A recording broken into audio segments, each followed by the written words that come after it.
Before I turn it over to our distinguished panel, wanted to thank you. First of all, thank you for coming and thank you for your interest. Our goal today is to have an informative and lively and interactive discussion. So be thinking of your questions, and when we get to that part of the program, we look forward to interacting with you because we have a wide range of topics here. So when we think about the Internet of Things, new technologies bring us ways to respond to today's challenges that never existed before, and so those new opportunities also come with new challenges. So technology itself is not good or bad; it's how we use the technology. So a little background on why we're doing the Internet of Things and this particular panel. So within IGF, we formed a dynamic coalition on the Internet of Things in 2008. And for those of you that are IGF groupies, that meeting was at Hyderabad. So that's where our dynamic coalition got started, and we've been active in IGF ever since. Our aim is to develop a shared understanding on global good practices with respect to the Internet of Things. And like most Internet of Things dialogue, the dialogues take place in silos with single stakeholders. So we've developed a framework for the Internet of Things. That's the IoT Dynamic Coalition. And the goal of it is to have a multi-stakeholder process meeting on equal terms on a global level. The website, if you want to get involved and make a note, the IoT Global Good Practice paper is IoT/dynamic/coalition.org. I'll come back to that at the end. And just to give you some sense of this framework, the Internet of Things, the good practice principles aim at developing IoT products, ecosystems, and services, taking ethical considerations into account from the outset, both in the development, deployment, and use phases of the life cycle, thus to find an ethical, sustainable way ahead using the Internet of Things to help create a free, secure, and enabled rights-based environment on the Internet. So what we're hoping to do today is to use the framework and our panelists from different perspectives to seek a broader global understanding of the ecosystem of the Internet of Things. And so that includes the societal challenges of the IoT embraced in an ethical way. We need to keep the Internet of Things manageable. As I said earlier, we need to create the environment where we have a multi-stakeholder and involve all stakeholders, create the ecosystem around the Internet of Things, stimulate awareness and feedback, and then provide some legal clarity. The framework that we're talking about, or the IoT Good Practice paper, is a voluntary framework, obviously. And so what are some essential elements of that trusted IoT environment? Transparency, accountability, and choice. Like I said, the Internet of Things is merely a specific aspect of the Internet, just like social media, communications, and access to information. It has specific characteristics that will impact the development of future networks. And that includes, obviously, collection, storage. Sorry to interrupt you. Could you hit Control S? Control S. Yep. Okay. Control S. Curly one. Yeah. Is that it? Yeah. Yeah, we got to get this Yeah, right. we're getting the wrong captions up there. Oh, okay. Because we really want the folks that are watching the live stream to participate and make it interactive. Yeah. So thank you. Okay, so hopefully that'll work. Okay. Let me know if that doesn't work. And those of you that are watching on the live stream, we want your questions as well. So, what else are we talking about? Collection, storage, access to data, autonomous networks with actuators, pre-programmed decision models, lots and lots of big topics. So our focus on today's session is thinking of a global taxonomy on privacy, security, and within the taxonomy, the importance of permissionless innovation and what makes the internet what it is today. So some questions that I'm hoping that we'll get to, among others. How do we deal with the complexity of securing the Internet of Things? How do we deal with personal data in a responsible way? You know, there's been some discussion, as is always the case at IGF, of DNS and identifiers. So what are the role of identifiers in the Internet of Things, the role of IPv6 and DNS and others? And then how do we deal with vulnerabilities, and what's the balance between exploits and patches? So without further ado, everyone's bio is in front of you, so I'm not going to spend a lot of time reading people's bios. I would commend the bios to you. So what we're going to do is we'll just go in order. I've asked all of our panelists today to make an opening statement, and then we'll get into some Q&A. So I'll just introduce everybody, and then we'll follow. So first we have Evelyn Romali from NTIA, the Office of Policy Analysis and Development. Many of you in this room have been involved in the excellent work that NTIA has done, so we look forward to hearing an update on all that. Next to Evelyn is Ann Hobson of the R Street Institute. Next to Ann is Adil Aplagan from ICANN. Adil is a Vice President for Technical Engagement at ICANN, so welcome. Next is Nathan Weininger, who's from the 21st Century Wilberforce Initiative. So Nathan, we really look forward to your comments. And last but certainly not least, Julie Carney, Vice President of Regulatory Affairs of the Consumer Technology Association. So Evelyn, the floor is yours. Great, thank you, Dan. First of all, let me just say thank you for having NTIA here today. We really appreciate having the opportunity to engage with IGF, which is such an important stakeholder for the work that we do at NTIA, working on internet policy issues in multi-stakeholder forums. So thank you, and thank you for pulling this together. So we have, Dan asked us just to talk for about 5 minutes, so I'll be very brief on the work that we're doing at NTIA. The issue of IoT is one that we've been looking at for some time, but it was about 2016 last year that our Internet Policy Task Force within the Department of Commerce started looking at it a little bit more closely to see if there was something specific that it wanted to do on IoT related to policy challenges. We had been hearing a lot, getting a lot of requests about how the ecosystem was evolving, but we also had a lot of good policy work underway on privacy and cybersecurity and the free flow of information and IP, and we were wondering if there was really anything new here that we needed to look at. But we decided that we would go and reach out to our stakeholders and get their feedback on this issue. And so we did that back in 2016. We did a request for comment. And what we heard from doing that process was that although IoT has the same challenges that we've already seen across the internet ecosystem, there is something new to be looked at in terms of the scope and scale of what's happening out there.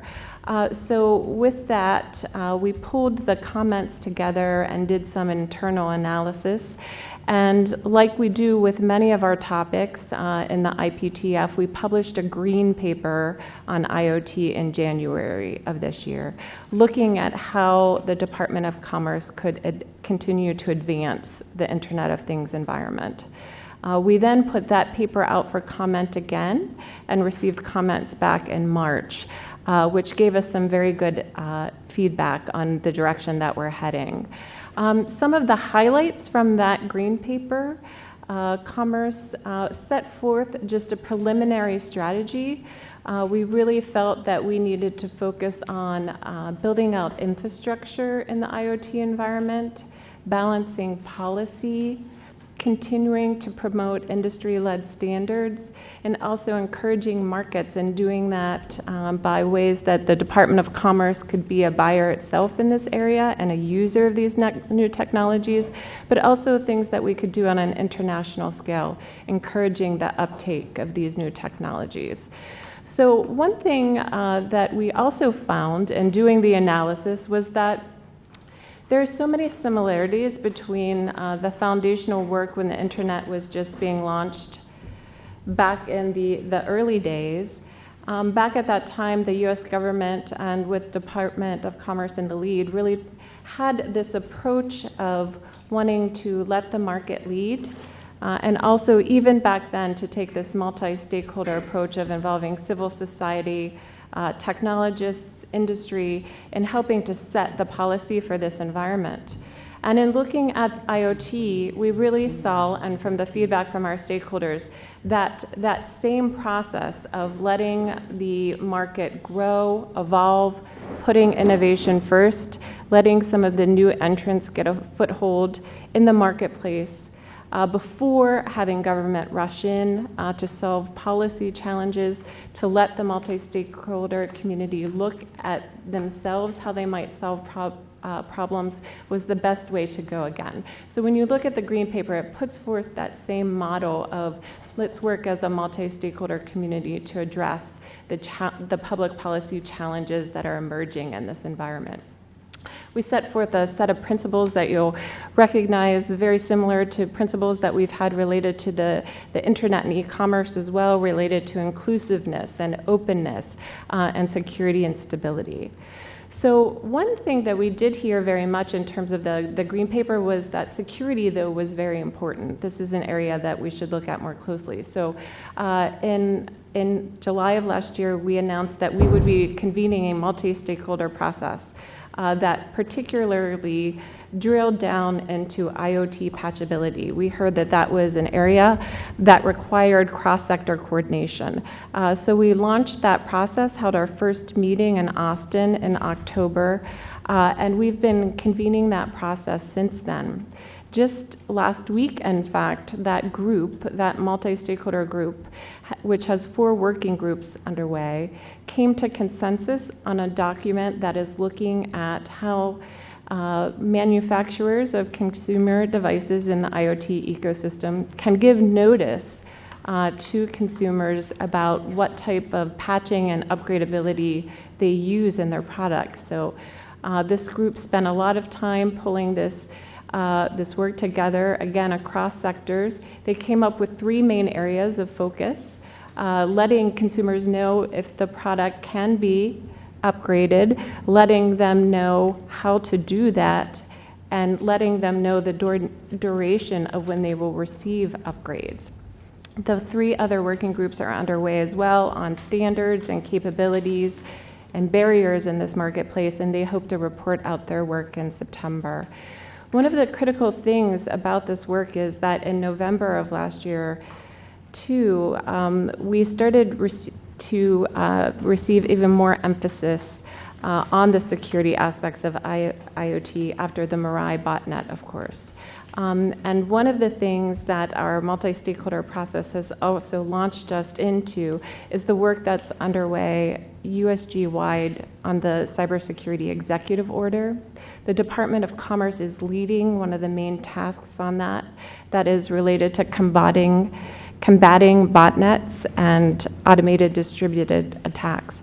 And the work that we're doing in the IoT multi-stakeholder process, we think is an important stepping stone for the work that we need to do under the cybersecurity executive order, which will also lead to a next phase of additional security work that we need to do on IoT that will be part of that process.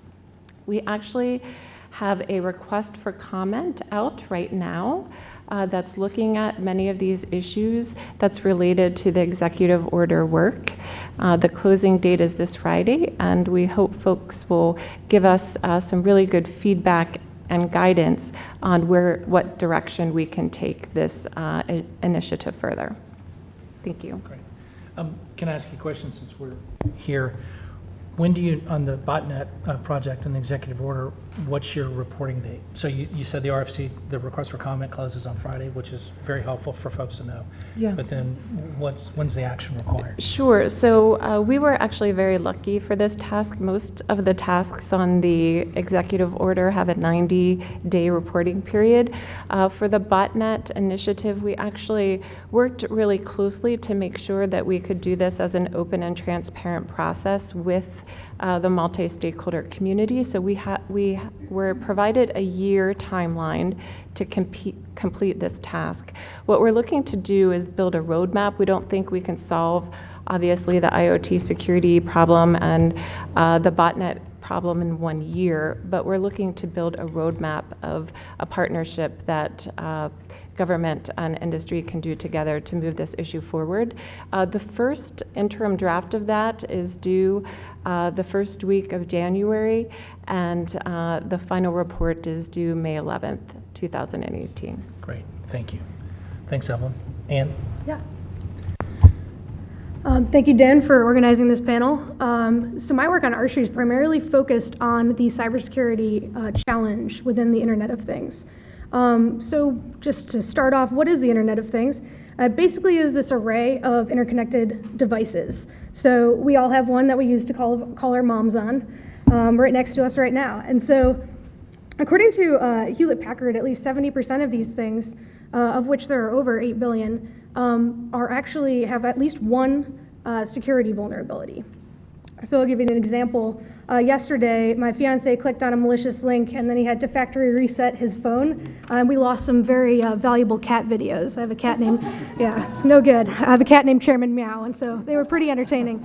That's a facetious example of something that is actually a very critical problem. So the scale and nature of these devices create a unique problem because of the insecurity of one device and how that affects the insecurity of the ecosystem as a whole.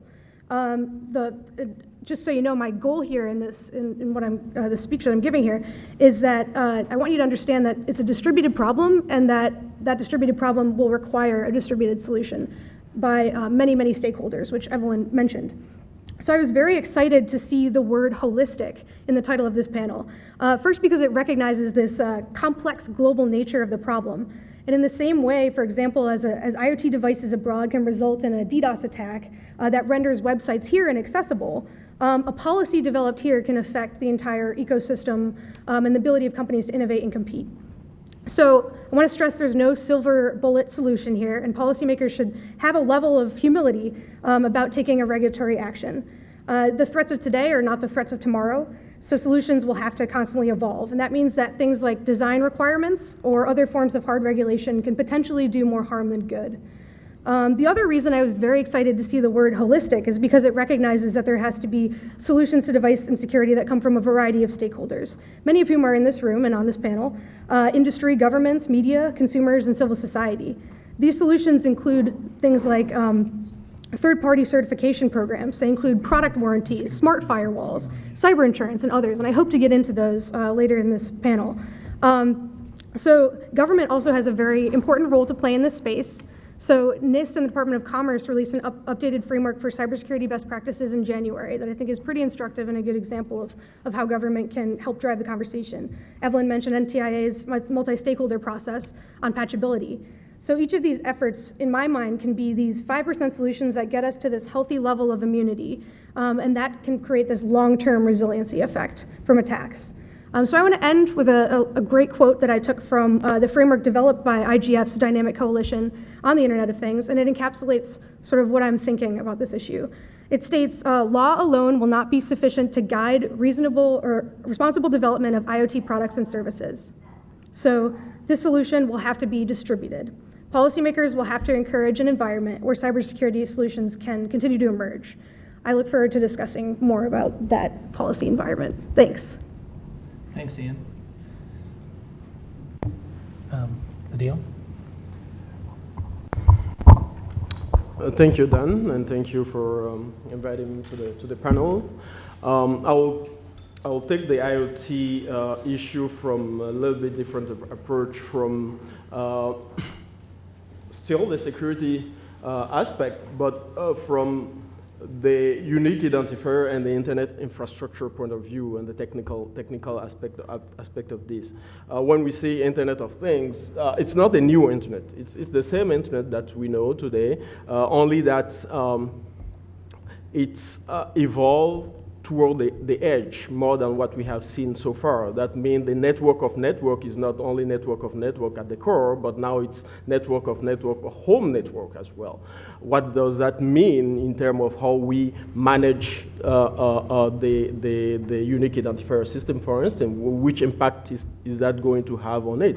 Which impact is it going to have on the security and stability of the internet globally? What is happening, and the one of the bigger challenge as well, is that those interconnected devices are unmanaged. They are not, the control on them is still very blurred. Who has the control? How one infected home device can impact the global world? Who has control on that? How can we ensure that the manageability of those devices for upgrade, for isolation is taken care of? Those are complex issue to deal with.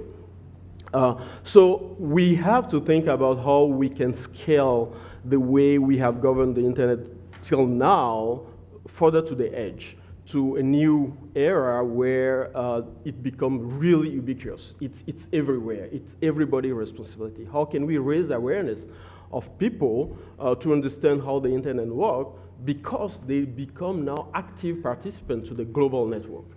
It's not only the ISP, but we in our house, we have network. We will have different network made of different. How do we take our responsibility? How do we participate in the policy development process? How unique identifier management impact us individually? How can we contribute to that? Some of the aspects that we are looking at. Talking from my employer point of view, we don't have a specific role in IoT development as technology, but what we are looking at is how its development can impact the security and stability of the identifier system that we help manage. So capacity building and awareness become a big aspect of the Internet of Things, or solving the challenge of Internet of Things. How can we collaboratively and using the multi-stakeholder platform that we have do that? How can we bring those new actors who are the IoT device manufacturer into the loop to participate in those policy development and share their experience in that? How do we make sure that vendors or people at home understand the threat that it can pose? So those are the aspects of this topic that I would like to talk about and see how together we can do the right thing for the future in this area. Thanks. Great. Thank you very much. Nathan? Thank you so much, Dan, for organizing this panel, IGF for hosting the conference, and of course CSIS as well. I work for an organization called the 21st Century Wilberforce Initiative. We work on international religious freedom for all religious groups through advocacy, capacity building, and technology. And if I were you sitting there, I would probably be asking a couple of questions. One, is that important? And two, how in the world does that apply to the world of technology and IoT? And I want to deal with the first one very quickly and then get on to the second one. The first is, yes, it's very important. According to the Pew Center, 79% of the world lives in a place where they can face high or very high persecution through government restrictions or social hostilities because they believe the wrong thing.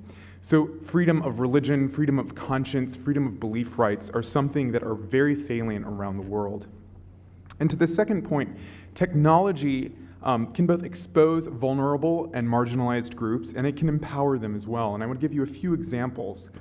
I'm aware that for many technologists, secularism is a really important priority and belief structure. And I want to share with you an email I received, and my organization received recently. Sometimes I feel surprised that I am still alive. The mental agony that I have been going through for the last 2 years cannot be explained in any words. I am a free-thinking humanist writer and online activist from Bangladesh. I have been writing against religious fundamentalism since my high school life. I've been involved with the Science and Rationalist Council, an organization working to spread the message of science and rationalization among general people. In 2015, after the murder of my friend and fellow freethinker, I have again received phone calls and text messages with death threats. I am currently living inside my workplace and cannot go out. I would like you to help me save myself from this living hell. There's an example of a secularist for whom religious freedom in Bangladesh is extremely important. He is facing violence and social hostilities that have killed his friends and colleagues for believing the wrong thing. All examples are not as tragic as that. The Baha'i of Iran, one of the most persecuted religious group in Iran, which is not even allowed to send their children to college unless they convert, has instituted a Baha'i Institute for Higher Education that is both a physical presence of networked safe houses, as well as an online platform that connects scholars and researchers and academics around the world to give Baha'i children and students access to education that the regime in Tehran denies them. The Falun Gong in China, which suffer immense persecution from the Chinese government, from the Communist Party specifically, up to and including forced organ donations, have instituted and created technologies that allow them to circumvent the internet firewall. Those are technologies that are supported by the US government and are currently under threat. As IoT continues to incarnate technology in the internet into ever more specific and practical physical things around us, it is going to impact the way people live their daily lives more and more. As we consider what ethics the Internet of Things should take on, it's extremely important that we, as a community of people who are working on these issues, incorporate the way people see and act in their daily lives. And for many of us around the world, that includes religion as an important expression of identity. For IoT ethics to be relevant, they must take account of these, or else they will not be relevant in the broader world. An example of why religion is an extremely relevant issue. ISIS is a genocidal institution, and they have committed genocide against religious minorities. If genocide were constrained to only racial or ethnic groups, they would not be guilty of genocide because they did not target racial or ethnic groups in their attempt to cleanse the territory they controlled. To be able to do this, we need to make sure that the codes of ethics that we develop are scalable and attachable to other frameworks that other institutions and other organizations and other activists understand. Such examples of this include the UN Declaration of Human Rights, which includes freedom of religion, belief, conscience, and thought, and also attaching to mechanisms as well that help expose restrictions on expression and belief, such as the Moscow mechanism that comes out of the Organization for Security and Cooperation in Europe. And again, I would just close by saying that as we look at how to make sure that the Internet of Things is something that helps people become more human and live their daily lives in even more fulfilling and flourishing ways, we need to take account and not express neocolonialist ideas where those types of issues and types of belief structures aren't necessarily relevant to how we as individuals live our lives. Thank you. Thank you, Nathan. Thanks for the reminder of the challenges that we face around the world. Anne. Julie Carney. I'm sorry. Hi, no, that's okay. I'm still thinking about Well, what you're- Nathan just put on the table. You're so thinking sorry. ahead, yes, and I actually will build on that as well. I'm Julie Carney. I'm with the Consumer Technology Association. We represent 2,200 members from ISPs. We have one of them right here. We have Jeff Brueggemann, co-chair of our IoT working group.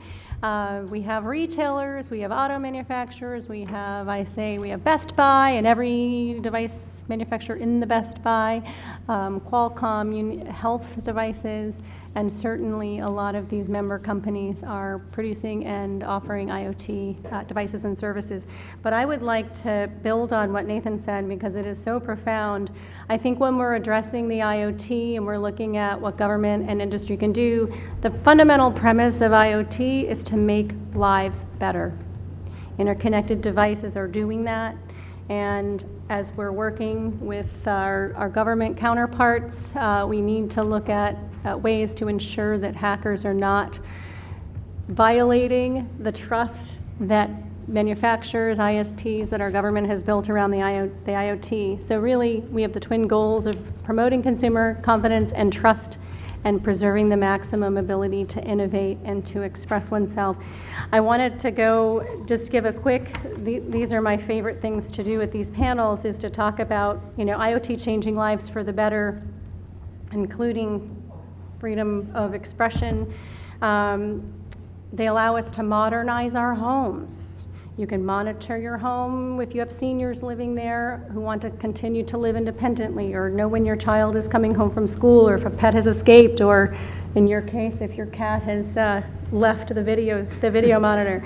Smartwatches, apps that let you monitor your health with blood pressure, a baby sock that tracks oxygen if you're a really, really paranoid parent and need to know everything your baby's doing. We have empowering accessibility. One of my favorites is, it's called Aopoly, and it's an app that you use on your iPhone if you have someone with low vision or someone who is blind. You can point it, that is a blue sky, a partly cloudy sky, or there's Jeff Brueggemann sitting in your room. You can expand your travel options. You can have an interconnected helmet to ride your chopper. Improving data analytics. So I think these are things that are designed to improve the world that we live in, to enable people to connect, to express themselves. We have been working closely with our colleagues at NTIA. We are very proud of the work that they're doing with the workshops, and we look forward to continuing to build the relationship to ensure that IoT is safe and readily available, and that we have a global platform on which to build trust. So really looking forward to continuing the dialogue as we get into the Q&A. And thanks again, Dan, and to CIS for hosting us. And props to Kat Matsuda as well. Great. Well, thanks, Julie, and thanks to everyone. So I think that really sets the table quite well. I mean, Ian and Nathan both, I think, explicitly referred to the dynamic coalition framework that we've developed. But I'd be interested, and obviously, Evelyn, NTIA, your work is really top notch. But what are some other, the way that I think of the dynamic coalition or the IoT framework is kind of as holistically, but a framework that sort of stands alone because it's global and voluntary. But what are some other frameworks and resources that sort of that fit into that, or that in your work or in your daily professions that we ought to be looking at that can augment or be addendums, whether it's IETF or IEEE. I mean, who else is doing good work in the field that we ought to be thinking about as kind of reference architecture? Yeah, or whomever. Well, so actually this is one of the things that our multi-stakeholder process on IoT patching and upgradability has been looking at, because one thing that we found is that there is a lot of good work underway, but it's being done in various pockets, as you had mentioned from the beginning, Dan. And so we have a group that's specifically been looking across the various players here to gather that information together, to collect it into one compendium. So, I think that alone, that piece of information that's going to come out of that process is going to be very helpful, because it's going to be a pointer to all of the other good work that's going on. And actually, if this is something that is interesting to anyone in the audience, we would love to add some additional people into that group, because it's been a lot of work, actually, because there is so much going on in this space. So just collecting it all has been not an easy task. Yeah, I think in terms of standard as well, there's a lot of work that is being done nowadays to either adapt the protocol, which is the internet protocol that we know today, TCP/IP, to IoT devices for several reasons. Their power utilization is not the same as the devices we know today, so you have to take that into consideration while designing communication layer or their bandwidth usage. We are still at the early stage of this IoT thing, so the standard is evolving. And the challenge here is to make sure that those actors of the IoT ecosystem are aware of those evolutions, to implement them very proactively, to make sure that there is no disconnect between the usage, the daily usage, and the real risk that is posed. So a lot of work is out there. I mean, the challenge remains, how do we put them together and make sure that they are visible enough to the actor, because it's still a voluntary implementation stuff. So if they don't know, they won't implement them, and so bringing them into the loop or finding a way to go to them will be key in this area. I think, and I was going to add it, there are a lot of government agencies that are looking at IoT, and I think the one thing that is most worrisome to an organization like ours is the siloed effect. So we're grateful for the work that NTIA is doing. The FTC, of course, has its Start with Security initiative, but we encourage interagency cooperation, as you've noted. We're in the early stages, but I think to the effect that we can have one place to really rally, I think that's important for an industry like ours. 80% of our members, of our 2,200 members, are small businesses. A lot of IoT companies are startups.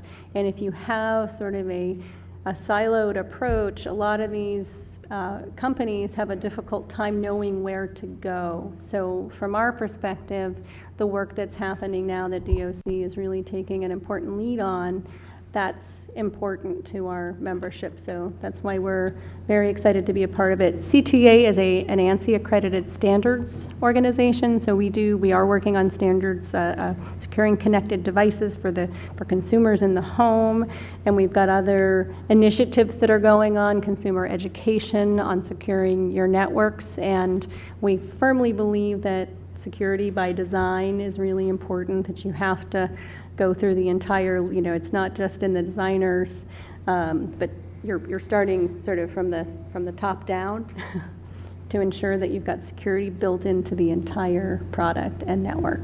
Right. Thanks. Yeah, and just to add, I mentioned the NIST framework, which can act as a resource for pretty much everywhere. There's something in there for everyone, small businesses, government agencies, and companies. It's really a list of security resources. Another thing, earlier this year at CES, the Online Trust Alliance announced or released a document that details how a cybersecurity certification program for Internet of Things devices might work and look like. So that's something I'm pretty excited about that coming about. Great. Thank you for the CES reference. Well, so building upon that, sort of other good work that's going on. Thoughts among the panel about the role of standards or the role of self-regulation. Julie just mentioned the work that the FTC's done. So what's the role of government in terms of guidelines and working with industry? Well, so again, the issue of role of government is something that we tackle all the time. And Julie mentioning the work that we're doing in the multi-stakeholder processes, one thing, and the possibility of stovepipes within the government itself. One thing that we've been so pleased to see is that our multi-stakeholder processes, actually we have had nice participation from several agencies across the federal government that are struggling with these issues as well. So prior to launching our IoT multi-stakeholder process, we had been looking at vulnerability coordination as well. And the FDA participated closely in that process and brought some really good insight to the table. The FTC has been participating in the IoT patchability process and just released a comment on the process a few weeks back, noting that they would be looking at the NTIA process to follow as well, and that if companies adopt that they will look favorably on it. So we've had these nice connections and partnerships with our fellow agencies, which we think is critical. And that's why it's important too that NTIA preserve this role as a neutral convener. We work very closely with our sister agency, NIST, as well, who, as we move into the cybersecurity executive order process, diving in more discreetly on the botnet challenge and those distributed attacks. NTIA plays this role of being able to convene around the policy challenges, looking not just at the technical layer, but policy and governance and the legal issues and just from a management perspective, what companies and others in the ecosystem are struggling with. And then that's nicely coupled with the technical work that NIST is looking at in addition to their standards development process. So the one thing I will say about this question of the role of government is also just a call out to a recognition that there is the sense within, I would say, the federal government that the stakes have been raised in this area, especially on the security side related to IoT. And there is a lot of attention, and we are working hard to make those connections, and there's been a really good response to that. But it really does require the whole community to get together and to be showing progress on outcomes, and that the voluntary approach to developing standards and also policies that impact this area is going well. There is commitment because we are absolutely having more attention each day as we all read the paper on this issue. Great. Nathan? Thank you. I would just highlight one very important role for sort of voluntary regulation. It shows up in advocacy. My organization is primarily an advocacy and capacity building organization, and so we show up on the Hill, we show up at the State Department, we show up in all sorts of different places. And to be able to talk about the types of framework that industry and other stakeholders have adopted, it's more easy to spot violations. So you're more able to find a focal point. And if those are voluntary things, then the regulator or the ambassador or the senator all know that when she's trying to make a policy decision, she has the backing of these groups, of these organizations, of this multi-stakeholder process that's already been vetted. She doesn't have to reinvent the wheel. And so it's extremely important for the purposes of advocacy that these frameworks be robust, because they actually give us greater levels of tools to advocate for the types of things that provide protections for marginalized communities.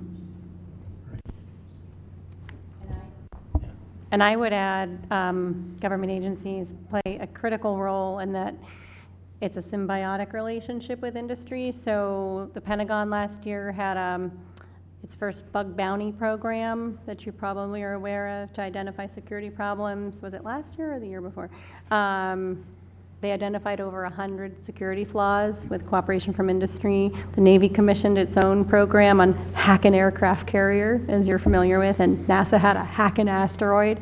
So I think that's really cool. And then the FTC had its own contest as well. So it just shows that government needs industry to help figure out where the flaws are, and we need government to help us make build a better mousetrap. So I do feel there is a symbiosis there that's important.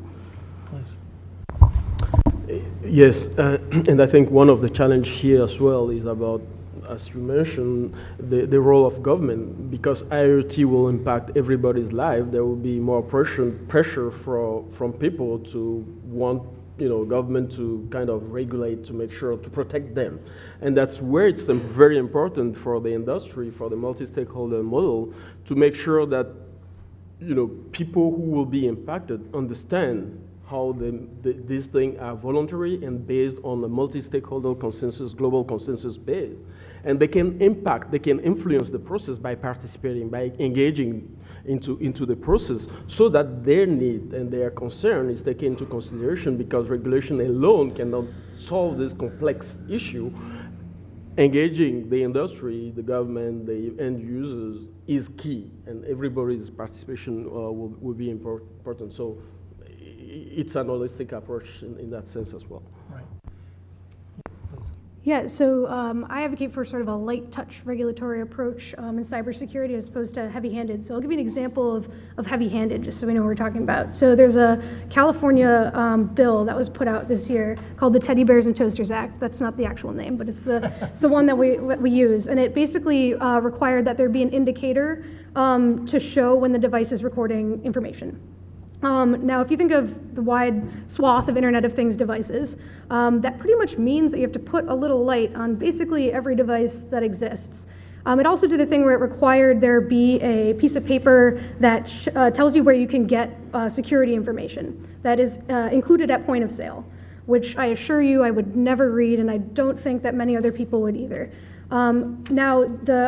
I do think that there is a role for government in this area, but that is an example of a design requirement. I think a better approach would be to focus more on performance requirements. So recognizing that this is a problem, a performance requirement would be something like, you need to secure your endpoints. And how companies would interpret that and have the flexibility to respond to that would be probably more effective than requiring, say, an indicator light when it is looking for information.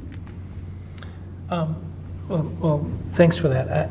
Actually, that sort of leads into a question I wanted to ask. It's a nice segue. I mean, how do we deal with the hard problems? So there's been some discussion about the Mirai botnet attack or dying. That's a big problem.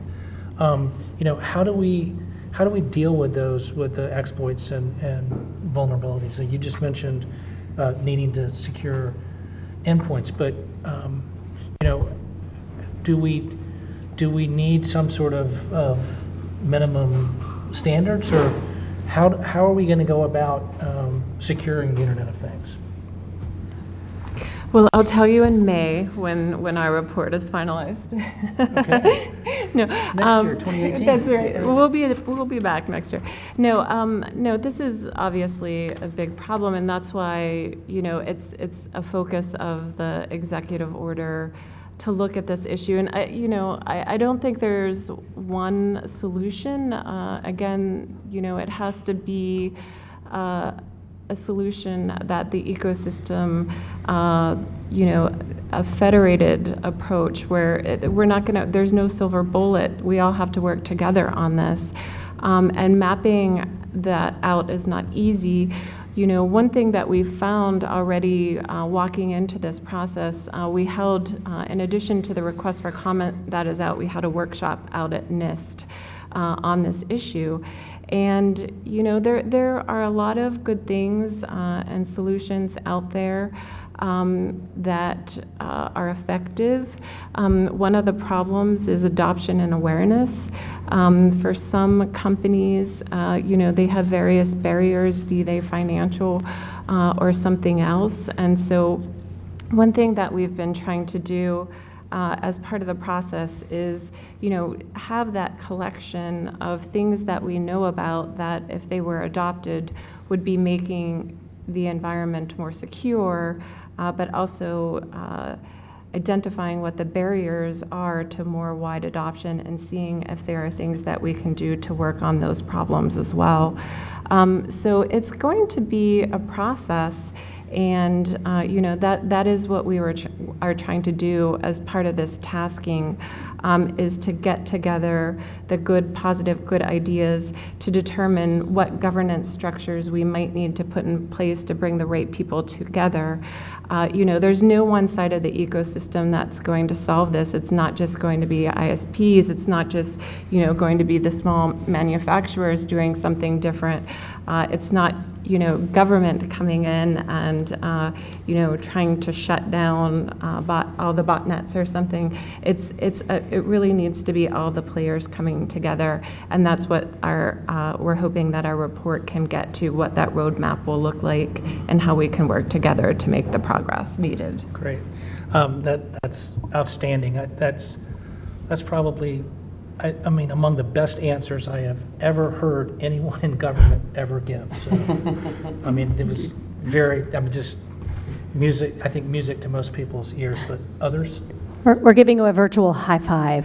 Yes. Would you agree? I absolutely agree. I think when you talk about what happened in October with a DDoS attack, we have to look at sort of the global picture. So the devices, they were not here in the US. Right. They were not necessarily of the highest quality. They were not made by CTA members, I might add. But I think that there is sort of, this goes back to the whole global ecosystem, that what we do here, we hope, with setting the stage for starting with security and carrying that message abroad for those of you who work in the international sphere. But we're working CTA with a number of our member companies for this whole, securing your smart devices, informing product installers about security best practices, changing your default password. I mean, there are just mantras that we're trying to get into the hands of consumers, in addition to everything that's happening on the manufacturing and network level. So, but again, virtual high five to NTIA. Yeah, I mean, sure, and we hope that every government, around the world will take that approach and bring everybody to deal with those policy issue. But the responsibility of the users also comes in, because they are the economical driver of all of this. More they are aware of the risk, more they are aware of the issue, that the things that they use, the connected thing that they use in their house can have, not only for themselves, but globally. More they are aware of that, more they can demand more, I'll say, fine-tune to those devices from their vendors, for their ISP, for people who are in charge of setting up those things, and more we can scale the security issue. So yes, there is a role for vendors, for most of us engage into the industry, but we need as well to look at how we can take this knowledge to the edge, more people at the edge. Can you drill down a little bit more? I mean, so you mentioned scale. How do we get to scale? Oh well, that's an open question, but but I think by trying first to review the way we explain these things to people.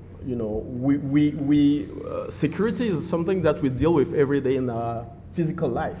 We have house, we know that we have to close our house. Nobody tell us that. We have a car, you have to, lock your car when you go out. Those are things that came in by education, by training people. So in terms of cybersecurity, in terms of cyber threat, we have to as well make the message very simply digestible by people to understand that when you connect your fridge at home, yeah, it's nice. You have all the functionality, but at the same time, you are opening a door for somebody that is not in your house to have access to your house. Do you really understand that? So there is the messaging aspect as well, that we all have the responsibility to work on to make it pervasive in our education system, in every aspect of people's lives, because that is the reality of tomorrow, if it's not yet today. Great. Yeah. Awesome. So as I said in my opening talk, that it's going to take a lot of little 5% solutions, a lot of different things that arise in the market to solve these problems. And one of those things that I haven't talked about yet that I would love to pay lip service to is cyber insurance and cyber insurance adoption.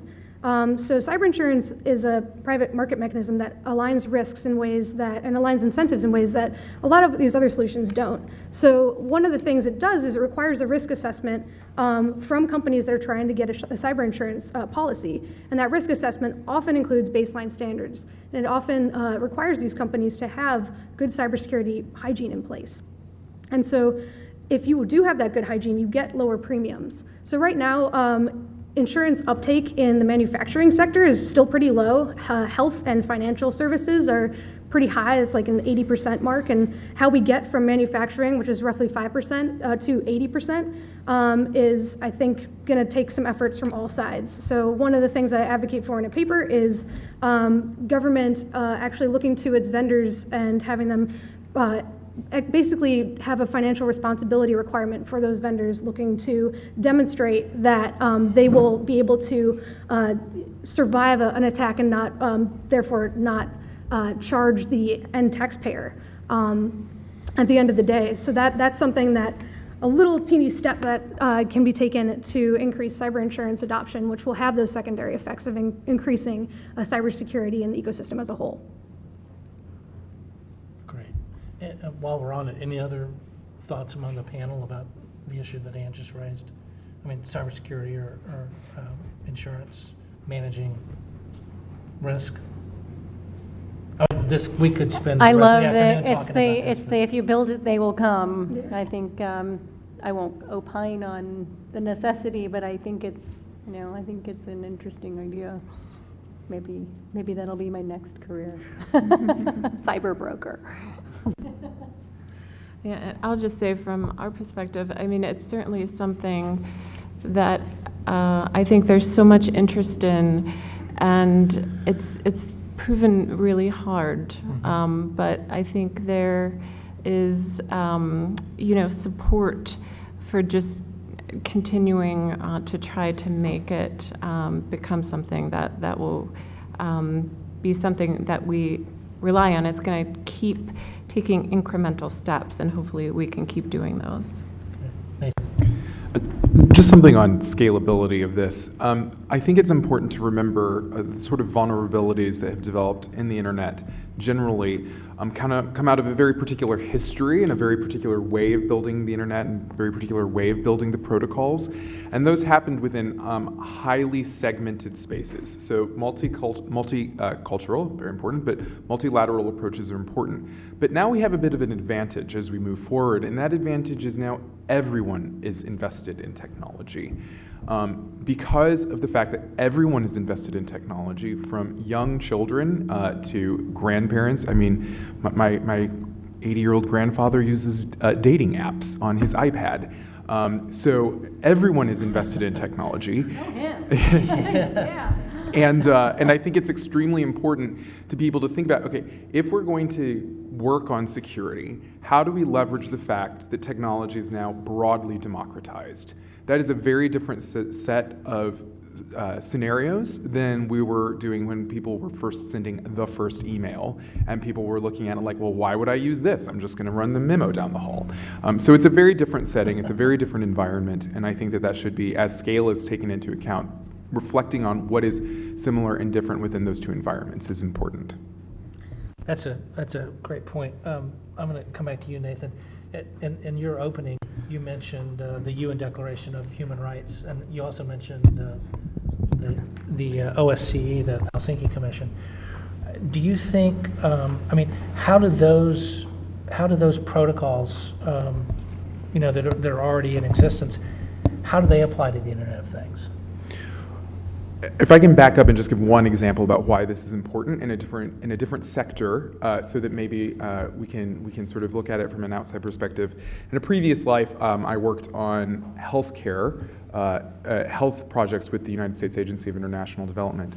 And during the Ebola crisis, I was working on a conference, and I was running logistics for the conference. I was not one of the technical experts.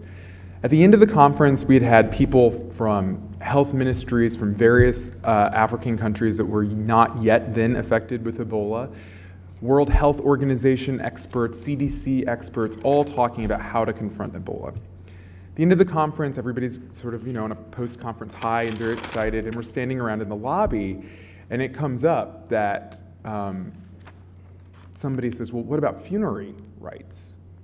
And no one during the entire conference had brought up the role of funerary rights and the way that actually spreads Ebola. And the reason was because people were distanced from the fact that funerary rites often involve kissing the body of the dead person. And we had missed a massive vector of disease with all of these experts because they came with very particular sets of understandings. So I think, first of all, when we're approaching that thing, when you're approaching a multi-stakeholder environment, it's very important to view what is actually a stakeholder in this. I am just now coming to understand more about the Internet of Things, and I don't yet have very specific ways that I think it applies, but I do know that religious communities have used technology throughout their entire existence to express themselves. To date, we still don't really know what technology was used to make Stonehenge. We still don't really know what technology was made to make the Great Pyramids, but those are religious expressions. The Gutenberg Bible ushered in the printing press, which was the first sort of democratization of information. I encourage you, if you're in DC for a little bit, to go look at the Gutenberg Bible at the Library of Congress and sort of see how that is related to faith expression and how that's related to the democratization of information. How it relates specifically to the Internet of Things is one of the reasons I'm here. It's to sort of learn how that might happen and what that is actually going forward. I wish I had a better answer than that, but. Well, I tell you what I was thinking sort of broadly, especially when it comes to the Helsinki Commission. So you've got OSCE, treaty, national security, economic security, and human rights. And so there was sort of a push-pull, when that was developed. And there were some countries that were signatory to the Helsinki Commission that really didn't put a priority on human rights. Mm-hmm. But they did put a priority. There was enough at the table in terms of security and economic interest, and we saw real change occur because of those kinds of instruments. So that's kind of when I asked the question, that's kind of what I was thinking. Yeah, I think it's really important to be able to see how these things are not mutually exclusive. Right. And how you can trace the steps back. For instance, Europe is in crisis right now because of my migration crisis. Syria grabs a lot of the headlines, but 2 years ago, 20% of refugees coming across the Mediterranean were from Nigeria. Those Nigerian people were coming across because of all sorts of different issues, many of which were attached to famine. That famine was not because of climate change, although there are famines in Africa that are probably related to climate change. This one was a result of Boko Haram. Boko Haram is a terrorist organization that will kill people who disagrees with its belief about the way the world should be, with its belief about religion.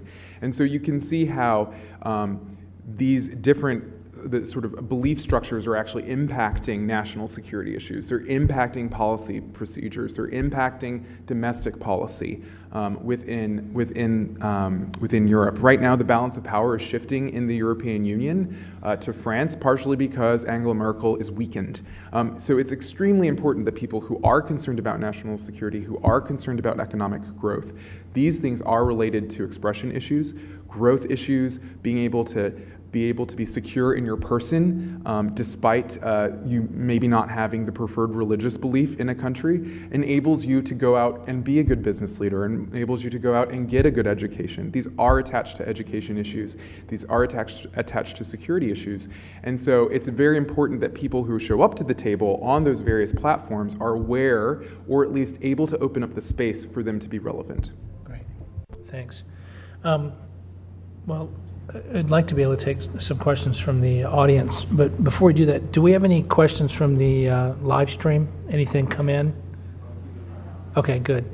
Yeah, keep an eye on it, because if you're watching the live stream, now is a good time to be thinking of your questions. But here in the room, yes, and please identify yourself when you ask your question. And the microphone is coming. Yes. My name is Ashwita Babu. I recently graduated from American University. I studied cybersecurity policy, etc. I have a comment and a question. My comment is to Ann Hobson. When you mentioned about the focus being on indicator lights and not on securing endpoints, I don't see how it has to be either or. I think it should be both, and I don't know if the focusing on one takes away the focus on the other. That kind of leads into my question. There are like a myriad of issues that come with connecting everything, right? You have big data, privacy, you have security issues, etc. And all of these issues usually are transnational. They cross sovereign boundaries. my master's research paper was on the securing the IoT industry in India. And one of the gaps that I noticed was that there wasn't much of a cross-national collaboration effort to do this, to study or even to implement security processes in IoT. Do you think there is a space for people? Do you already see efforts being made, whether it's government to government, civil society, or industry to industry? Thank you. Thank you for your question. So to clarify, I think that one of the things that's really important to know about this is like when you have a design requirement, it often can turn into a compliance task if it is not actually fulfilling its cybersecurity end. So companies do have, like, in general, fixed resources. And so if they're focused on creating this indicator light or having their legal team go through and figure out what should go on this piece of paper that goes in the box at point of sale, then that's taking away from possibly having them introduce encryption into layers in their device, or pursuing some other type of cybersecurity effort that is specific to the use case of their device. So can I? Please. So just to add, as part of our request for comment that we have out for the executive order, I mean, the two areas that we ask the responders to focus in on are both the endpoint security as well as things that are happening at the network layer as well. We are starting to see innovation, which, often if there's a security problem, if there's a gap, you will see companies coming in trying to fill that gap. One thing that we're seeing is at the sort of smart LAN or smart network layer, we're starting to see development, in terms of how we can start to make things easier for consumers. We can't really expect consumers to know everything about the security of their products. So is there an easier way that can give them an easier home control at a router level or something that they can easily connect things into and then monitor that way. So we're starting to see innovation on IoT security in different layers of the stack. So, I mean, we think that there are going to be multiple solutions out there, and that the market's going to help sort of guide toward the ones that are most effective. So. Great. Sally? Oh, Julie. Oh, I would just agree with you. Well, I thought you want to buzz in here. So Well, you must have some great yeah, it's buzzing examples. in here, bringing up the rear. I do think that these multilateral discussions, though, and I'm obviously not in the government, but I think we do see an importance in, again, laying the groundwork here, but also working with international partners to make sure that they're doing their responsible jobs in their own countries as well. And I think, Sally, I know you're actively playing in this field, and I think to have emissaries from every country working together, it is a global issue. It's not just here on U.S. soil. And if I could just jump in really quickly again, one thing that we do try to promote is that the multi-stakeholder processes that we are convening, we view them as global processes, and in fact, we've had, in addition to having good interagency participation, we've had good international participation too, in terms of Japanese counterparts, Canadian counterparts, others participating. We've tried to promote, obviously there's still a layer of work where we haven't been able to take it on the road as much as we'd like to. One thing we just started with was being able to hold meetings in different cities beyond Washington, which we were really happy to do. And that helped us to get the right people in the room. We think there's more that we can do in that area, but we have tried to open them up globally so that we don't see a lot of pockets of different solutions being developed in different regions or different countries. Sorry. Yes, I think the global aspect of the issue is challenging for some industry in some area of the world, especially from developing country, and you're talking about India, and it's an issue because the industry in those countries don't always have the same exposure to the global issue as we can have from North America or developed country. And the challenge is to be able to convince those industries that what is happening globally is important for them. And that is a cultural change because people are used to work within their own local area and be successful there is enough for them. But today with the IoT and the internet in general, I mean, some of us know for a long time that internet is global, but people who are entering this industry now through IoT don't usually understand the global impact of what they're doing. They are manufacturers, they produce devices that will connect people, impact is local, but no. Now they are entering an industry that is globally exposed, that is posing global risk. So bringing them into the global discussion, bringing them into how to work together with others in that is a challenge, and that's why I was saying if every government can emulate the same thing that is happening where they have this multi-stakeholder approach locally and not only thinking local, but think global and act local, as we say, but looking at this globally and knowing that, you know, they have to. It's not an option, it's a requirement now if you are in the industry to look at this thing globally because the network is global. Well, it's also it's a great point in terms of the developing world, and sort of back to the framework or the work in IGF and the Dynamic Coalition. I recall the meeting that we had in Nairobi, and it was, you know, in Kenya, very much top of mind. So it's something that we need to work very hard to continue to make it top of mind. But IGF is a very good fora for this kind of thing. Nathan. Yeah, if I can swing off of imposing risks to get back to what IoT means in this context for conscience issues. One thing that I know for a fact is the way that some people, particularly religious minorities that are persecuted, which runs the gamut in China, are able to circumvent internet firewalls through particular server mechanisms and particular browser mechanisms. This is possible because at the current sort of internet structure that we're all familiar with, there's sort of a difference between hardware and software. Within the Internet of Things, those two things get combined, and suddenly you don't necessarily have software choice on your preferred hardware device. And so that creates a new level of risk and an even greater import for why frameworks and ethics are really important, because we're distancing consumer choice over the disparate issues of hardware versus software. Great. Other questions from the audience? I think Sally was going to go to you next. Hi, Sally Wentworth from Internet Society. I wonder, just looking at this from an average consumer perspective, you're at the Home Depot looking at light bulbs. What is it that we expect the end user, the actual consumer, to do?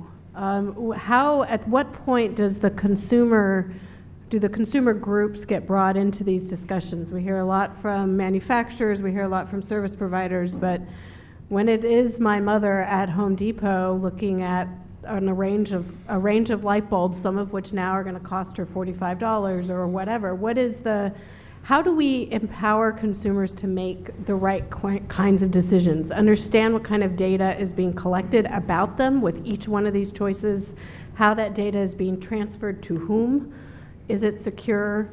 I do worry in these conversations that the conversations tend to be very industry-oriented, very sort of policy-oriented, and where do the consumer groups come into these discussions? Because I think it's already overwhelming. When you sell your home, do you actually have a conversation with the realtor about how much data is in your home that you are transferring to the next person that's buying your home, your car? These other kinds of decisions that people are making with no idea of the data that's already being collected about them and being transferred to other parties in their name. Well, I think Oh, Go ahead. sorry. I'm on the end. I think it's a collaborative effort. I think as industry, we have collaborative efforts with industry and government. The FTC, the Federal Trade Commission, I think does a great job with informing consumers about what to look for. A lot of this is still new. We're learning as we go. We're learning about new vulnerabilities. Hackers are getting smarter. But I think it's our responsibility as an industry to ensure that consumers understand what vulnerabilities are there. And it goes back to, change your password immediately. That is a newer thing as we go down the path, but I think we're working, actually there's a new government agency that approached us about, not one that you would think of, I won't tell you yet, that wants to put out an IoT cyber protection bulletin and really do some publicity on that, because everyone understands there's a shared responsibility. In terms of data collection, again, we take it, the industries that work with CTA, they take it very, very seriously that consumers, it's all about disclosure, and other, the FTC and others have made it very clear that there has to be good disclosure. So I care about your mom, I care about my parents. Did someone else want to interview? Yeah, I think what you mentioned is actually the long-term challenge, is how we change the way we raise awareness and push it back to the end user. And if you look at any electronic device today, you will see a sign, energy efficient or so on. We may be heading to a point where when you see a connected device, you will have, a special information standard that say, this is the level of security risk, this is the amount of data that it's connected, this is how it's stored, and those will be identified that you can look at. Because today you buy a connected device, you have zero information about what it does in terms of behavior on the network, which is something that can be implemented. But I think before we reach that and we make it effective, people must understand what they are reading in the simple way, in a non-technical, we work with, that they understand when it says that, the password is not open for modification, what does it mean for them? So we need to bring the education to the layman. We need to educate people about cybersecurity as we have been educated about physical security in our day-to-day life. But I think it does go back to the fact that trust is everything. Our industry lives and, we learn from our mistakes, we hopefully improve, but without consumer trust, you really are not going to have a very strong business model. Right.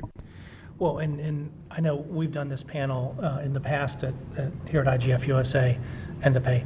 And the past couple of years, we've had civil society and Center for Democracy and technology. We ran into some cross-programming. I think they're right next door, talking about privacy and security. So a lot of us are doing an awful lot of work with civil society and CDT and other groups. But it's a great point, Sally, that we need to really double down on making civil society a much more active part of our discussion. So if I could too just follow up, I had mentioned earlier that our multi-stakeholder upgradability process, had just released a document actually on customer notice. And one thing that we have tried to do in that process is to really push on that to see how we can get consumers to understand that more what they should be looking for, what they should be asking for, so that they can start to build a market around more secure products. And so, as I had mentioned, that process came up with at least 3 baseline things that that products might want to talk about, which is, if it actually accepts updates, how those happen and how long they're going to be available to the consumer. So I think what's recognized in that process is that's just a starting point, but it's something that can be built upon. I know from our perspective, we would welcome much more civil society participation in this particular process. We've had in some of our other processes, such as the vulnerability coordination and our privacy processes, we've had very robust civil society participation, and we would certainly welcome more participation in the current process as well. So I would just put that call out. If anyone's interested, please get in touch with me, and I can provide you more information. And I would just add that consumers aren't just consumers, they're also citizens. And citizens have, especially in this country, incredible access to power. When I talk to Congress people, if they are not paying attention to an issue, all it takes is 15 people from their district to get them to start working on an issue. 15 is not that many people. So it's very important, one of the issues I mentioned earlier is the internet firewall circumvention technology that the US government is currently supporting and about to cut funding for actually, strangely, internal agency politics that have been going on for a very long time. And that's a huge challenge. And it's something that individuals and groups can get together and rally around and decide that they want the government to be able to at least look at these issues and at least raise them as a first response. Yeah, and just to add on, I'm glad you brought this up because there's a few things at the consumer level that I'm pretty excited that are going on. So one of those is an aftermarket cybersecurity solution. So basically it's like a smart firewall or a smart router. And what you can do is it will analyze the traffic in your local network and for your home IoT devices. And it will find out if there's malware or if it is being part of a botnet.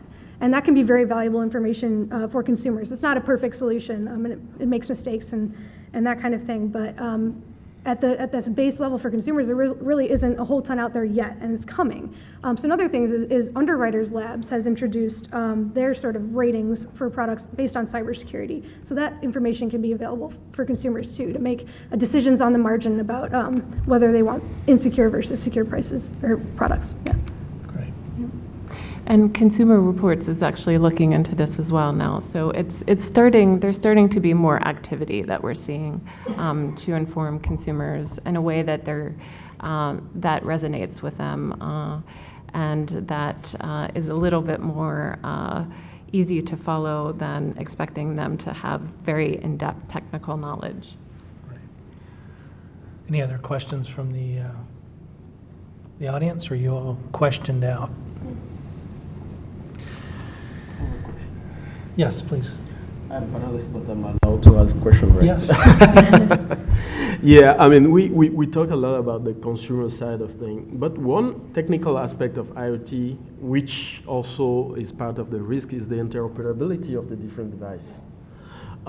When you are a customer and you run, different kind of connected thing, and each of them have their different protocol of communication, and they are not connected to the internet. I mean, IoT, they are devices that are not connected to the internet. They work only within your house. So if you don't have an interoperability between those devices, then you have to maintain different set of security standards, a way of evaluating that. So the question is how is that the work to kind of bring those things to an interoperable using TCP/IP, for instance, that we all know, which allow that.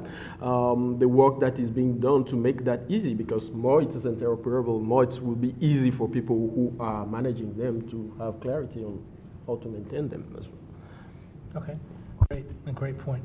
Well, we're coming to the end of our time, so maybe we'll just go down the panel, start with Evelyn, and just ask, you have any closing comments or a summary just to wrap up as we're sent out here. Well, one thing that I do want to say is that I appreciate Dan and Julie and others giving the virtual high five to NTIA very much. But what I really want to say is to give that virtual high five to the stakeholders who have been participating in the process, because it really is their work. They drive the work. They're the ones who commit the time and put in the effort. So virtual high five to everyone who's been participating in these processes, and just thank you for coming. We are, very much. As I said, next year we'll be back. We'll talk about what we found on the botnet side, but we would ask for those, for as much participation in those processes as possible. So we hope you'll jump in with us on this. Thank you. Great, thanks. Yeah, thanks. I'll be submitting my botnets comments this week, so I'm pretty excited about that. So just my bottom line here is that it's a distributed problem and it's going to require a distributed solution. So everybody in this room, all the multi-stakeholders, all these little teeny problems we've talked about, cyber insurance, talked about these aftermarket solutions, talked about maybe like certification programs and ratings. Like these are all going to get us to a place where we can have a resilient and long-term system that can reject a lot of these attacks and can make it so that the majority of interactions on the internet are secure. Yes, we'll say multi-stakeholder is a complex issue, so it needs the input from different stakeholders, but it's also a global issue. It requires input from different parts of the world. It requires people from all over the world to understand the issue and being able to contribute so that we have a globally secure internet. Thanks. Thank you again for having me on the panel. I would just really encourage that as we say multi-stakeholder, that we insert another word in there, which is multi-sector stakeholders. That there be multiple sectors and multiple different ways that people identify, always remembering that the reason that we're working on these things is so that human beings can flourish and to really call into attention the ways that they identify with themselves. So I just encourage continued alignment with different frameworks that other sectors understand and other sectors use so that it isn't just siloed within the tech community. And I would finish up by saying that the nature of the IoT is to be inclusive, to be interconnected, and to deliver value to human beings and other living beings, and that we cannot let the bad actors destroy or degrade the benefits of the IoT, and through our collaborative efforts, we can continue to reap the benefits. So thank you for having me here today. Well, thanks to all of you, and thanks for joining us, and let's please join me in thanking our panel.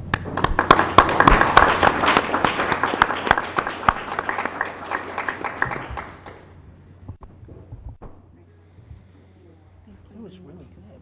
I mean, that's the best. That's the best. That's the best. That's the best.